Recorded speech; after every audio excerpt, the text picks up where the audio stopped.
Hello everyone and welcome to our, goodness me, it's April, wow, this year's going quickly, our April webinar, which of course is on social media management. So my name's Gareth. Welcome to everyone, whether you're jumping in from WA right through to NZ or anywhere in between. I guess good morning to those in WA and good afternoon to the rest of the people here. So my name's Gareth. I'm the training consultant here at Isentia 2 Social.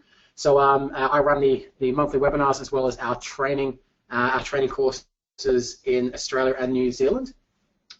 So we're going to be going through the content today. It's probably going to be about a 40-minute course, and we will have some time for questions at the end. But I'd like to introduce a certain person. I'd like to introduce Joy, who has banned me from trying to pronounce his last name. So Joy, would you mind introducing yourself? Hi everyone, my name is Joy Datta Chavan. I'm the alleged social media director here at Isentia 2 Social. My role is basically to help lead the team across all our social media ventures and manage our on-site community managers. That's essentially what my role is, Gary. It is, as well as obviously keeping me in line and in check. So welcome, Joy. And so Joy will be providing a little bit of expert information as we go through with some of the aspects when it comes to crisis management. So as we go through the course today, feel free to shoot us some questions, whether in the chat box or on Twitter, just using the hashtag #IsentiaCourses or tweeting them at myself. And we will endeavour to get some of those questions at the end. It's going to be a pretty full session though. What we're going to be going through today is effectively plan, prevent and manage. So we're looking at the planning and the prevention side, so what we're doing before a crisis, and then looking at manage. So once the proverbial hits the fan, how do we then manage that? How do we deal with a social media crisis, as it were? So plenty to go through, so let's get kicked off. So as I mentioned, we want to start off with plan, which is all about being proactive, making sure that we're on the front foot, that we've got certain mechanisms and systems in place to make sure that ideally if it does happen, well, ideally it won't, but when it does happen, if it does happen, we have these systems, these plans in place to help us manage these issues better. So it's a quote I'm sure we're all familiar with, attributed to Ben Franklin. I'm sure it's been utilised by many a person since. If you fail to plan, you plan to fail. And I think this is incredibly true when we think about social media, because given the way that we've all jumped on social from an organisational point of view, some of us may have just sort of run headlong into it, being easy to set up the accounts, as well as that notion, in inverted commas, it being free.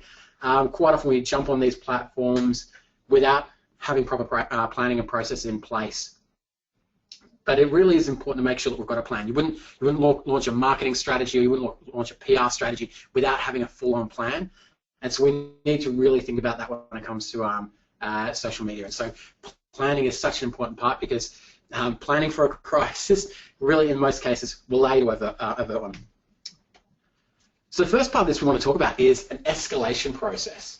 So an escalation process is something that's going to allow your community manager, whoever's looking after the channels, to actually push that information out to, which will allow your community manager to continue to push the information to relevant parties. So if there are questions, if there are issues that they are not allowed to, or they don't have the knowledge to discuss, they can then escalate that information up further. Now, in an escalation plan, it's really important to have a documented one, and one that your entire organisation, whoever's going to touch on social, is across. So it will need to involve who, so who will be part of the social media's escalation plan, and what they will look after. When, so when you'll actually escalate it to those people, making sure there's really, as much as you can, stringent guidelines around when you will pass it off to the procurement manager or the marketing manager, whatever the case may be, saying when you would pass this information or escalate to that person. And the third part, which is, I guess, probably my most favourite, is how long. So, and that being how long the parties have to respond. For those who aren't in social media, it can be a case sometimes where, people who aren't across social, it's not their main role. So it can be a little bit about, they don't care, they'll get to it later. So putting an SLA or putting a time frame on how quickly people need to respond to these escalation processes is incredibly vital. Joy, I'll throw it to you. How do you often get people, to buy in on a social media escalation plan if social isn't their number one role? I think getting people on board for social media and getting them to buy in per se is, I think you just have to get your stakeholders to understand that the conversation on social media is happening, whether you like it or not. I mean, it's very difficult to avoid, getting out of that, subject matter where, people are talking about your product, people are talking about, things that your company is doing, or your company being mentioned in the news. I think it's very important for stakeholders to understand that conversation is happening. They have a choice of whether they want to get into that conversation and direct where that conversation is going, or they can just let the tide of the internet sway what people think about your brand or company per se. Most definitely. And it can be difficult sometimes with not everyone being aware and understanding social media. Some people are a little bit resistant, but the escalation plan is the first thing that we really need to put in place when it comes to averting a social media crisis. The next one we love to talk about here at Isentia is a response matrix. And so the way we do this is effectively governing how we respond to questions, queries, complaints, etc. on social media. Now, we use a very, very simple process. We use a traffic light scenario, which is effectively green, amber, and red. Now, your green, we're probably not going to be too concerned about when it comes to crises, because your green is your positive or neutral. Very rarely do we get a crisis popping up out of those sort of ones. But our amber and red is when we've got contentious issues. We've got a little bit of topical negativity where people are coming to our social channels, they're commenting on our Facebook posts, they're commenting, they're tweeting us, and it is of a negative connotation, or it's something that's outside of what we'll call the frequently asked questions or the approved responses. Having this response matrix means that the person who's looking after the community management will be able to have a look at a post or a question or a query that's come through and go, okay, fantastic, and know how to respond, whether it is through escalation, whether it is through hiding, deleting, whatever the case may be, which we'll talk about throughout the webinar, but knowing how to respond. And this is something that really does cut down time. It really does become important as well when you think about some markets when you will have legal requirements when it comes to how you handle certain posts, etc., on your social media channels. Comments that are defamatory or comments that are anti-competitive, etc. You need to make sure that they are in this response matrix, so the person who is, at the coalface of the social media side knows how to respond to these questions. Joy, we utilize these all the time. So what do you see the benefits of such a tool? I think, yeah, definitely. So again, throughout your organization, you're going to have, like even here at Isentia as well, we've got experts in numerous fields. Gareth is an expert at training. I'm an Thank you. expert at being an alleged social media director. No, like there's a whole plethora of knowledge around the place. I think it's just important when the person handling your social media may not necessarily be trained in how your regulations team works, how your supply team works, etc., etc. It's always important to have a source of knowledge for those kinds of systems, and having that traffic light system in place is important in terms of if you know that you get questions around your product, or if you're going to get questions around a commercial that you ran recently, it's important to have that traffic lighted. So traffic lighted, is that a word? Traffic lit? I'm not too sure. sure. Okay, let's go with traffic lit. It's important to have that in place, mainly so that the responses are timely, as well as the community manager knows who to approach, who to go to, and who to escalate to in case such a situation occurs. Yeah, great. And obviously part of that, as you mentioned, is that frequently asked questions. So it's, those questions that you get regularly. I mean, with an escalation process in place, frequently asked questions in a response matrix, it means that people who aren't regularly taking control of your social media channels can effectively pick up and run with the ball. Yeah, definitely. So if you're going back to your bit about frequently asked questions, I think having a bank of frequently used responses is definitely vital. It means that anyone jumping onto your channels to have a look at it, maybe over it's a holiday period or someone's come in who's new, having answers to those questions is really, really handy. You may not necessarily want to keep posting the same kind of response because then it starts to look generic, but then that's something that people can build off of and change the tone, change the way it's written, etc., etc. Fantastic. So if I was to take the escalation process and the response matrix of one of your clients, would you be happy for me to take over the reins tomorrow? Absolutely not. No, sorry. Absolute confidence there in me. All right, so moving on. So the next part we're going to talk about is training your staff. Make sure your staff across the board are actually aware about social media. And most important to this is your social media policy. In today's day and age, I mean, granted, we're a little bit biased. Working in social, we think your social media policy is one of the most important documents in your organisation. And to that point, when it comes to Australia, it's not good enough to have just a incredibly rock solid 96-page social media policy if you don't train your staff on it. They need to be aware about how they interact with it. And that's one of the big things. We see so many organisations become unfurled because of the way that staff approach social media and how they talk about social. So it's really important to make sure that you've got your staff who've got an understanding about how to engage, whether or not they're authorised, etc., and just really put that policy in there, as well as also their privacy. It's important that your staff know that if your settings are still open, it's not a conversation between you and the handle that you're tweeting at. These are open conversations. So it's really important for your staff to have an understanding about the social media landscape and how that impacts their roles. So let's jump into prevent. So age-old adage, prevention is better than cure. So there's a couple of things that we want to talk about here. And the first off is listening. Having your ear to the ground and listening to the conversations in and around your organisation. If you are putting out a campaign, if you are doing activity, or even if you're just on social and every day, it's important to listen to the conversations, not just on your own channels. So those are the ones that are on your Facebook or the tweets that are. But ideally, the conversations that are the ones that are being had out there in the Twitter sphere or wherever else you can. A great example of this, what I want to talk about was DJs last year with Adam Goods. That's an example of a really well-handled social media crisis. And one of the linchpins of this is how they listened to the conversation. So a little bit of background on the story. So Adam Goods, there's a lot of controversy around the way that the AFL fans approached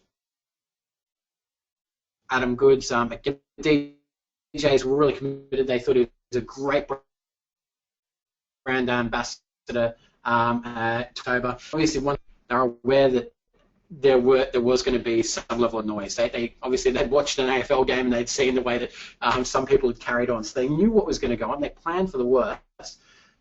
So when they originally put out the news, so it was a bit of a soft launch on the. There was a lot of positivity around this. That it was a great icon for Australia, for an Australian brand, and there's a fairly decent amount of positivity around it. As you can see here, this is a bit of a spike of engagement. So this is the people who were commenting and engaging with DJs on their Facebook page, and it was a huge spike for them. I mean, they get your average sort of amount of conversation you'd expect most retailers to have, but it really spiked over this 3-day period. Now, what happened was, originally, they got a lot of positive sentiment. The news hit, people were like, that's fantastic, he's a great role model, great ambassador for your brand.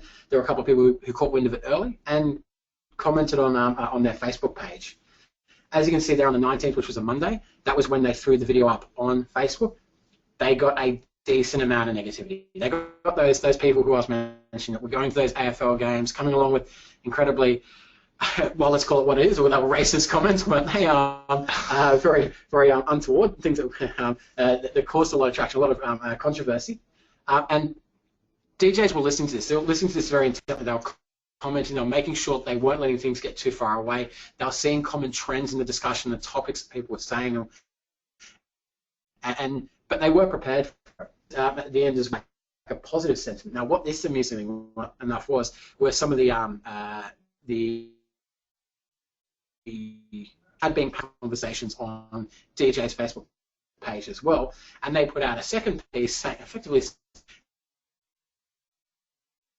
how to scrape through, and had taken a really good Goodsy as their ambassador, and what that did, it created a little bit of what we call the Jekyll and Hyde syndrome on social, where they got a big flood of positivity.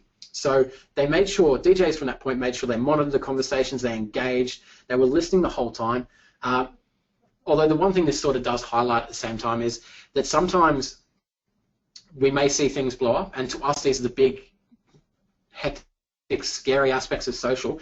But this is an example about where the DJ's audience on Facebook sort of handled it themselves. They came in and the people came in and they were hygienically cleaning some of the more verbose commentary that was there. So it's really important to make sure we're listening to conversations across social. The next point is our 2 glass of red wine theory. Now, big fan of this one. And effectively, what is how would your campaign, your message, your post, your activity on social, how would that be responded to? How would people interpret that if they were to have 2 glasses of red wine? Joy, what's your take? Have you used this sort of lens across some campaigns before? Well, I'm not a huge wine person, so I wouldn't really call it the 2 glass of red wine theory. The whole way I would approach it is, if I put this in front of my mother, would she approve of it? It's essentially that. Bit of background: my mom she's quite the strict person, and she's quite politically correct, and is aware of many things. And being a civil rights lawyer when I was a teenager in my teenage years, and I would say teenage things, she would call me a perpetrator. So, you when you're surrounded by that kind of atmosphere, you kind of realize that you want to say what you mean to say, and it has to come across the right way, essentially. So yeah, if my mother wouldn't approve of it, I probably wouldn't post it. So if anyone wants their social media content vetted by Joy's mum, feel free to get in contact with us. We'll get some very, very direct messages back. I want to give a great example of this. Speaking of your mum, yeah. Exactly, yeah. I didn't realize that was such an awkward segue. This is one of our favorite examples when it just comes to thinking outside, just objectively looking at the content you're putting out. So Penguin Books UK, they thought through this campaign, they threw it up on Twitter for the next hour and every lunchtime this week. Tweet us using #YourMum and we'll endeavour to provide gift advice, go. Now, for those of us who are sitting there with slightly immature minds, when I first saw this, I let out a good giggle. You can see where this is going to go. So identifying the fact that #YourMum, it sounds great from a Mother's Day point of view, but how would Twitter respond to that? Well, to be honest, I'm probably not going to read these out considering I'm being recorded, but and my mum might actually hear this and give me a little clip behind the ears. But yeah, it's important to think about what your audience will do with that message, whether it's Twitter, whether it's Facebook, whatever it is. Just running that lens over the top, that 2 glass of red wine approach, thinking about what the lowest common denominator in your audience could possibly do with that message and twist it back at you. And as you can see, there I'd say some quite amusing ones. I won't go too deep into it, but we see these sort of occasions on social fairly regularly. Obviously, Penguin Books UK hit back, saying thanks for pointing out #YourMum has an alternate meaning.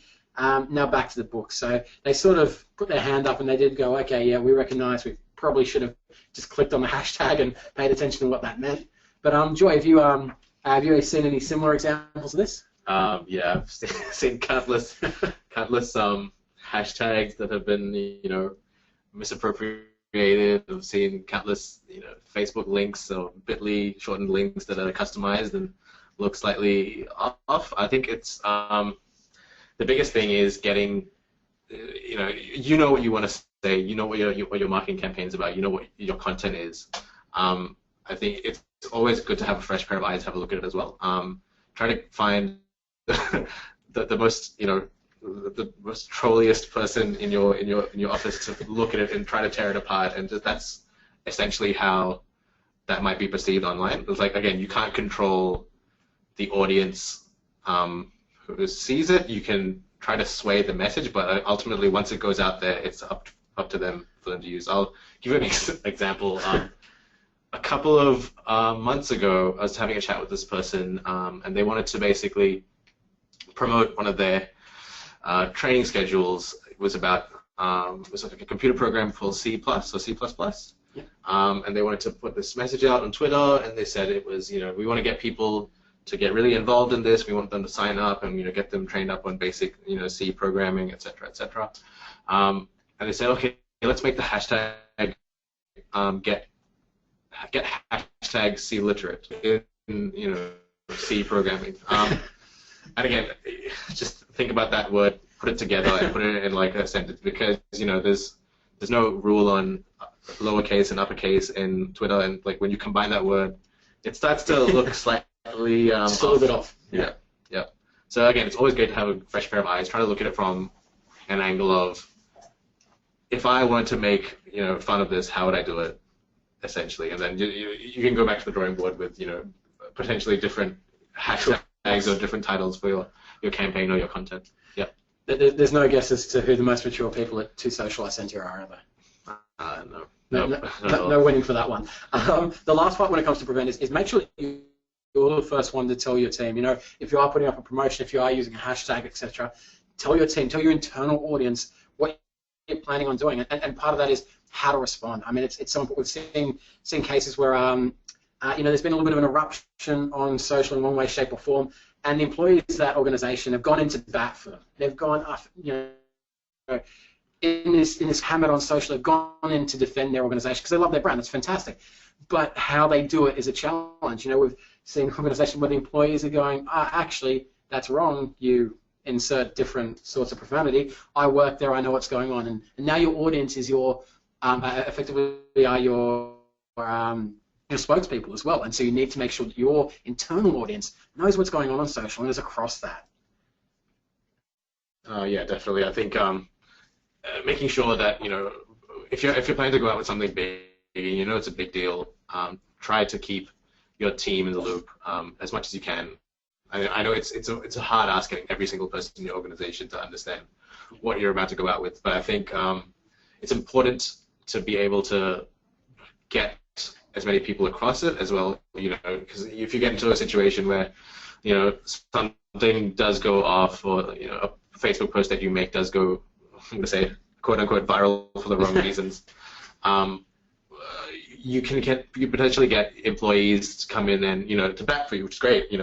But what ends up happening is sometimes it's not approached the right way, and that does again comes down to the whole social media policy and what's your company's social media policy.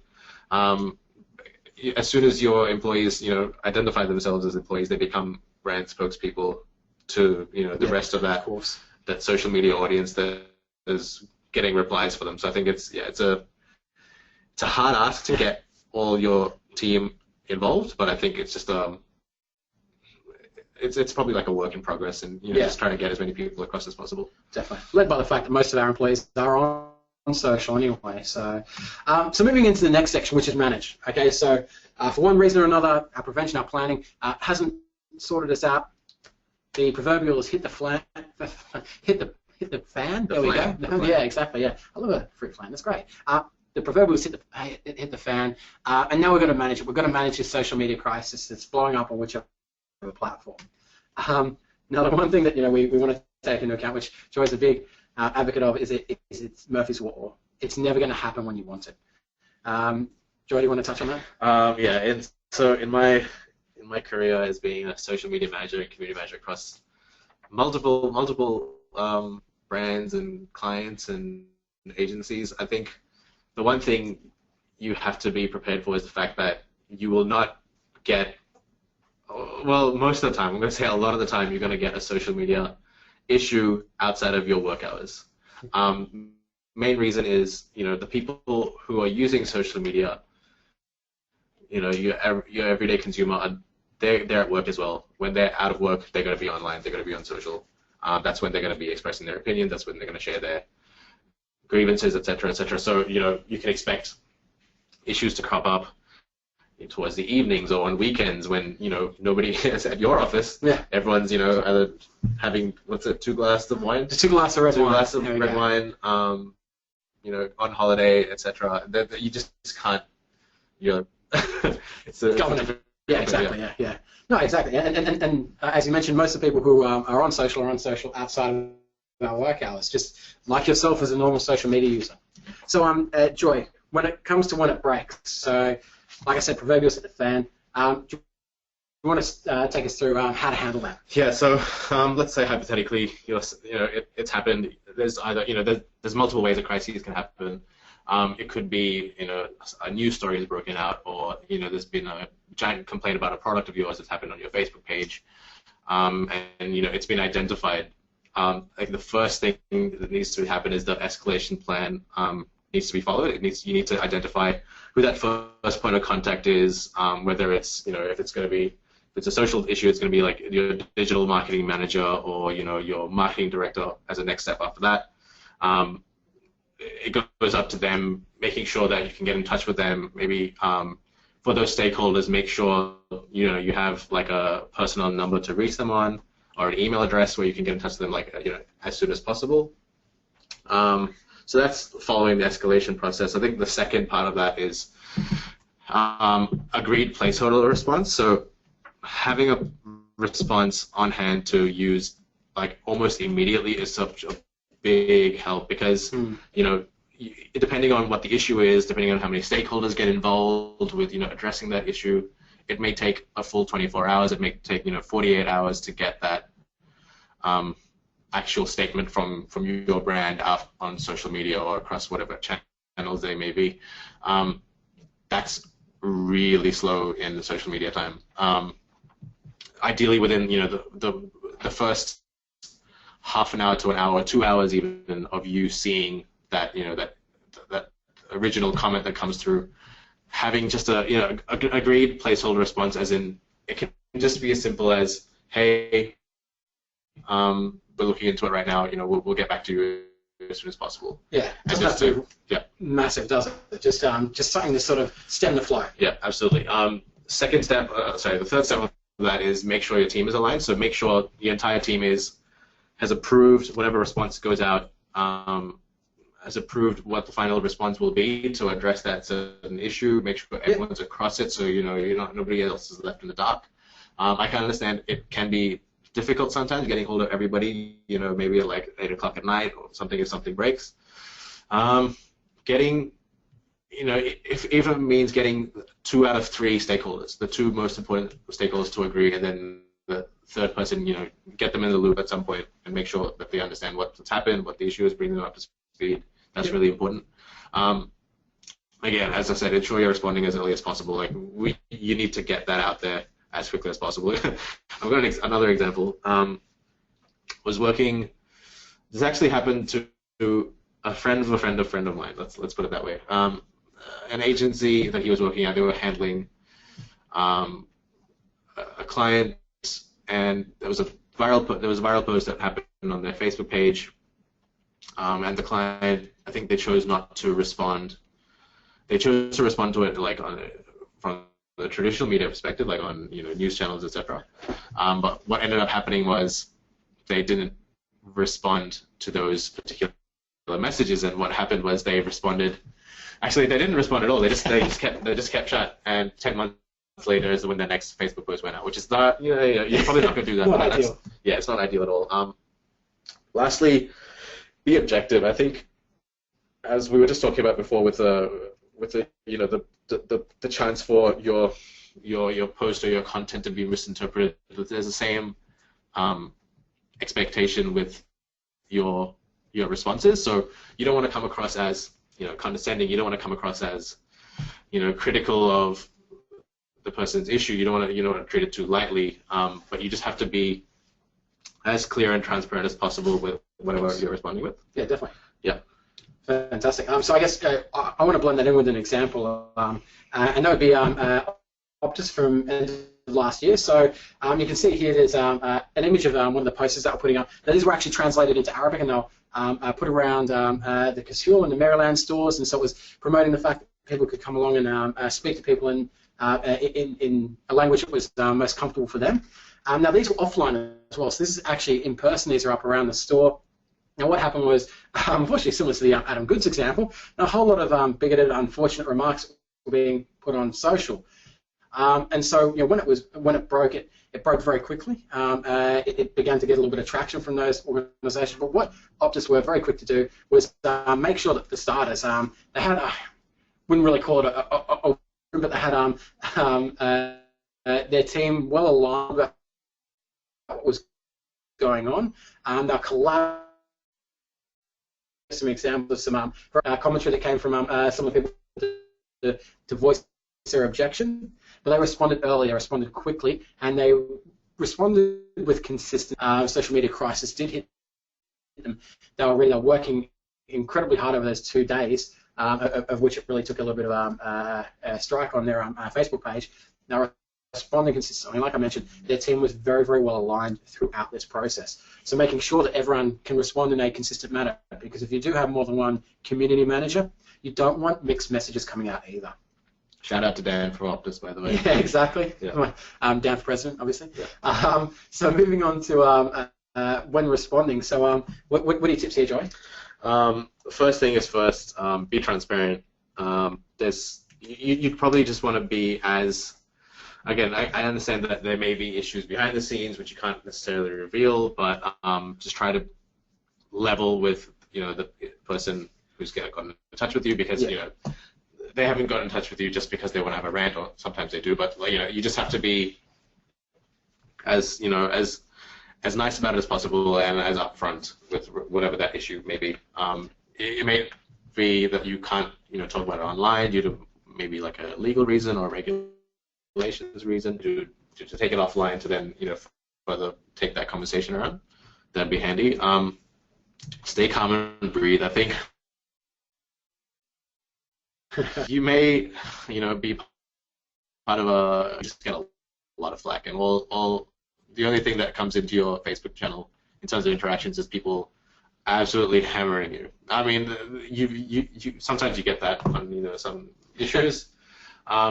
It's a bit of a downer for your community manager to read. It's a bit of a downer for anyone who works at the company. If it's something you believe in, something you're working towards, and then somebody's not really polite and super critical about it. Wait, people aren't polite on Facebook? There are some people who are very polite on Facebook. Yeah, I believe in the best of people. Sometimes you want to respond with what you feel like saying. If somebody's completely wrong, they may be completely wrong, but you can't call them out and saying, you are completely wrong, you're the worst. You can tell them that they're wrong, but you can say it in a nice way. Take a step back, breathe, just as if you're in any kind of situation where tensions flare, you'd probably need to take a step back, breathe, turn the other cheek if you can, and then respond accordingly. Be as nice and calm about it as possible. That goes into the third point: respond rationally. You don't want to, be like Amy from Amy's Baking Kitchen. It was a Gordon Ramsay show of Kitchen Nightmares, and he reviewed. So, segue. Gordon Ramsay would go into. He had his own TV show, and he'd review all these restaurants that had terrible situations happening, and he went to this one place where, for once, he actually couldn't fix the owners, and he couldn't fix the restaurant because they were just so adamant about doing things their own way. What ended up happening is people found out where these people were on social media and started leaving terrible reviews. That eventually turned the owners responding back. Of course, yes, your life work is being attacked, and your everything that you stand for is being attacked.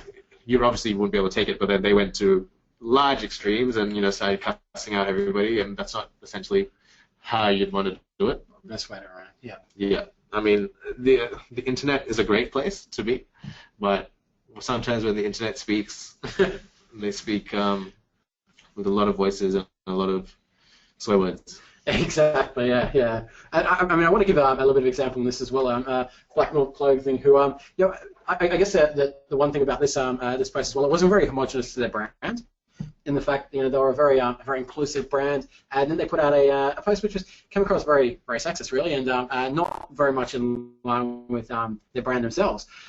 When this post copped a lot of traction, as you can see, after 8 minutes, it's already getting a whole lot of traction. There's a lot of people engaging with it.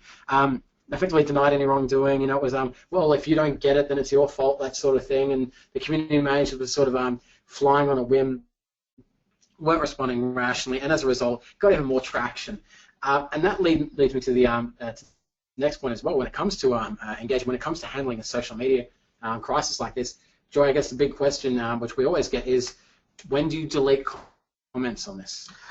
Ooh, so deleting comments for me is I would stay away from deleting comments unless they were certain specific special situations. I think if you get feedback on your page and it's negative or it's talking about competition or there's you don't want it to be on your page because other people are going to come and see it. I would advocate hiding those comments, especially if it's Facebook. You can hide comments. What that essentially means is the person who originally left said comment would be able to see their comment. They don't think it's been deleted, but no one else who isn't their friend on Facebook, who isn't connected to their network, will be able to see it. So essentially what you're doing is you're giving that person the idea that the comment is still there, but you're censoring it from everyone else because it may have some untoward language or whatever that may be, which also gives you the opportunity to respond at a later time to that hidden comment. Now, when you delete a comment, that would come down to what kind of guidelines you set up for your page. Are you under specific regulation rules by a certain governing body to say that what you can or what you can't have on your social media channels? Legally, you're allowed to have some kind of specific commentary. I would probably leave a message to that person saying we're gonna have to delete this, and then you'd probably delete it maybe like a day later or something like that. If you're getting a lot of spam, if you're getting a whole lot of things about like my page and I like yours and yes, all that sort of stuff. I'll give me your PayPal account and I'll give you money, etc., etc. You can. It's up to you. It's your call, and you can ban them straight away because you can recognize them as spam. That's where I'd go with that. Definitely, yeah. And I think referring here to your response matrix, how are you going to respond to each one of these? Example on Twitter, if you block someone, they just can't use your handle, so they will know that you've been blocked, but it doesn't stop them talking. In fact, it generally sends them into a tweet rage. So you want to make sure that you're across that and you're thinking about what the ramifications may be. Yeah, definitely. One of the biggest things is some brands, when they get criticized and it's a touchy topic, they'll start posts. Now, maybe those posts get deleted. Why? Because they contain abusive material, or someone's saying some ridiculous things. But what ends up happening is if you delete it without providing a reason why, people come back later and then they start saying, oh, so and so has started deleting posts, and they can't take it, they can't hack it. Yeah. And it's going to keep deleting posts. Let's post more. Let's get more people to post there. Let's see what they do about it. So it's a fine line. You got to take a call on whatever action you commit. What's gonna be the ramification of that. And on that one, I guess, is the last point here we want to ask is when you pull the plug on your own post. So you've got a post that you put up, and maybe you didn't run that 2 glass of red wine theory over, whatever the case is, getting a bit of traction, a bit of negativity. When do you then go, had enough of this, and retract the call? Once upon a time, okay, so again, this is from experience. Once upon a time, I was handling an account for an airport. I'm not going to say which airport it was. It wasn't. It was an airport in the nation. Not nation. No, that's wrong. No. An airport in one of the countries, one of the world airports, handling their social media account. I think what happened was, I think I may have had an argument with my my significant other, and I was probably mad, and I was using Twitter at the time, as you do when you want to rant about things, and I may have forgotten to tweet from my personal account. I tweeted out from the airport account.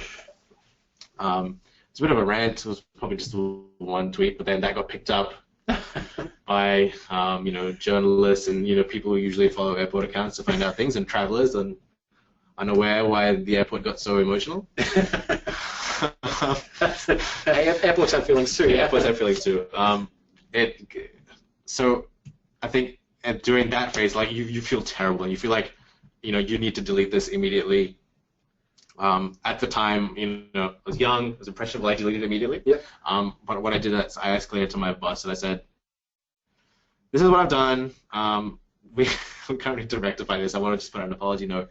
So what essentially happened is what we did is we got in touch with the client. We said, this is what's happened. We've tweeted this out mistakenly. By that time, it was already trending in the country that I was in. It was a bit of an issue. But you get to that point where you make an apology and you realize that this is etc. This is what's happened. There's a good example. I think it was a Red Cross tweet. Like this was a while ago. We're talking about 3 or 4 years ago, where I think the person who was handling Red Cross's Twitter was tweeted out from obviously the Red Cross account by accident that they were going to get really hammered and drink a lot, and then but to Red Cross's great thing that they did, that they I think what they did was they basically made like a great situation out of it, and they turned it into like a positive thing. Of course, yeah. Like you can't always do that with kinds of content that you do. Like, for example, I'm not sure if you were all across what happened with KFC a couple of days ago. It was, they had the best intentions for their content. They wanted to be edgy. I think people took it the wrong way. Daring. They think that what happened is they deleted it and they apologized for their tweet. So there are different ways that you can approach it. You can, if you realize one of your posts is going viral for the wrong reasons, if you're able to, try to edit that post and leave a note above it in that text section and say, really sorry for this. We're going to delete this in a bit, and then you create an apology post after that. There's multiple ways to do it. Don't delete it and try to hope that nobody saw it, because this is the internet and everything will get recorded. Everything's been screenshotted already. Yeah. All right, fantastic. So I guess that brings us to the end of it. So thanks, Joe, for that. So we're going to go through a couple of questions now, which we've got. So I'll get Bill to read them. So we've got plenty. You guys have really come through with some. Alrighty, now I can't read writing. So would you ever delete offensive posts? And so I guess, Joy, you've sort of, thanks Lucy, you've sort of covered that, but generally depending on the nature of it, hiding? So, great question, Lucy. I think it comes down to the, I'm assuming you're talking about a Facebook page. So when you get wall posts onto your Facebook page, that means you don't have the option to hide those posts. You get an option to either reply to them or like them. I don't know if you want to like them, but you can also get the option to delete them. I think it's a good idea to first leverage with that person and let them know why this post is offensive and why it's going to be deleted. I know it's a bit of extra work to get across to them, but then you probably have to let them know that it doesn't meet your community guidelines and your terms of use for your Facebook page. This is it goes against what your Facebook page stands for, and that's why having like a house rules kind of tab is important. So you're listing down what's acceptable in your Facebook page and what's not. I would, in terms of wall posts where you can't hide them, I would say reply, explain why you're going to delete it, and then you probably won't delete it. Take a screenshot of that conversation in case anyone comes back and says, "Hey, why did you delete my post? You didn't give me a reason why." You'd always have that information backed up. Offensive comments. If there's a whole lot of offensive comments, you probably want that user. If it's one single thing it's actually kind of relevant to what your company is talking about or something that your company does, you probably want to hide it and then respond to it later. But it's always important. If you ever feel that you need to delete a comment, make sure you have a screenshot on hand. So it just doesn't disappear into the nothingness. Yeah. Got another one from Colin. Balance in leaving it for the crowd to moderate instead. And that's always a good one. Or any, So that's actually I used to manage a community where you'd have it was more of a community and less of a brand page, which is it comes down to what you want to create on your Facebook page. Do you want to create a platform to just advertise your product, or do you want to actually have like meaningful conversations with a bunch of people and have them engage with you all the time? I think in some instances, where there's let's say you create a Facebook ad and it's doing really well, and then you have a couple of people come in and are acting really negative towards what the ad is, and they're leaving this negative feedback. So there are instances where definitely you'll have the rest of your community come in and start defending. Yeah. Now there is a line of regulation that's great, so you always have to step in. But then there you get to situations where people start to personally attack each other and personally attack each other's opinions, which is where I think it's important to step in as a community manager and actually start to draw the line and say, hey, we understand this. There's a conversation here. We want to encourage discussion, but we don't necessarily want to have people attacking each other personally. Definitely, yeah. I think really important there is if people start saying things that are anti-competitive or defamatory, etc. If it's on your Facebook page, you own that's your own channel, so it's your responsibility to regulate that. So it's really important to be aware of that. Yeah. Larissa, what about racist remarks that are against guidelines? I think kind of cover that. I would just say, if it's something that's super offensive, you'd probably want to clear it out, aka a la Dan from Optus. Yep. But if it's something that keeps coming, you'd probably just want to get rid of that person as soon as possible. And one thing I'd say, I mean, if you've put up a piece of content that's promoting, a belief or an aspect of your organisation, and you get that sort of negativity, well, I mean, if you've been bold enough to put it up in the first place, I'd encourage you to go into bat for it. Yeah, I'd say stick by your guns. Yeah. Exactly. Yeah. So I'm just go at that. Another question. So, how do you keep analytics on deleted posts?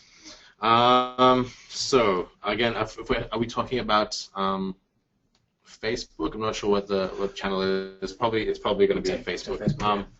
So in the Facebook's analytics section, I think in the insights, what you can do is you can, if I'm not wrong, you can generate deleted posts data, but let me double check on that.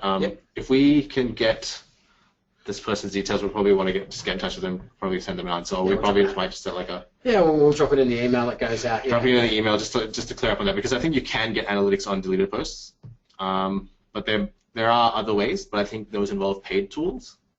But let me just double check on that. Fantastic. Cool. Well, this is a nice long one. This looks like a bit of an essay. I love questions. Shows us that everyone's really engaged with it.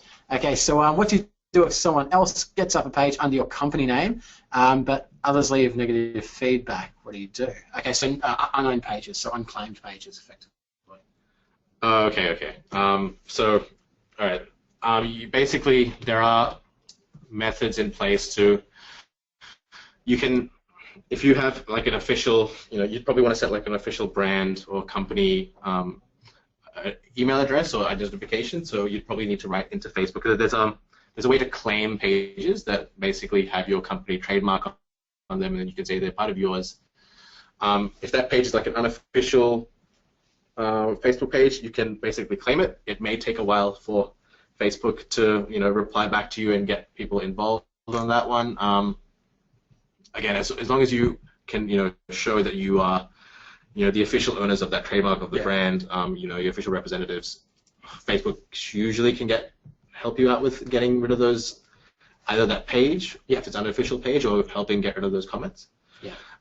But if you don't own the page and you see people leaving negative feedback, it would probably be important to try to be louder than that page. It may involve something to do like Facebook advertising, where you're trying to reach out to a broader audience and make sure people are joining your page and trying to getting your page visibility over an unofficial page, which is getting negative feedback on it, I would say.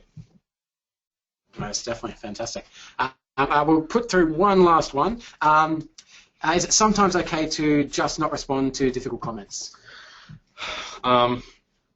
So again, I don't know what the context behind what the difficult comment is. So if you could potentially not respond to it if you know that your page is not getting a whole lot of visibility. I'm just going to be like completely transparent with this. Like if you know that your page doesn't get a whole lot of engagement and you're getting difficult comments, you could potentially wait for either the person to just basically drain themselves out if they just just having a rant and they just want a place to have a rant, and if no one's paying attention, they'll eventually stop. There are situations where you can potentially wait for someone to come in and help with that regulation.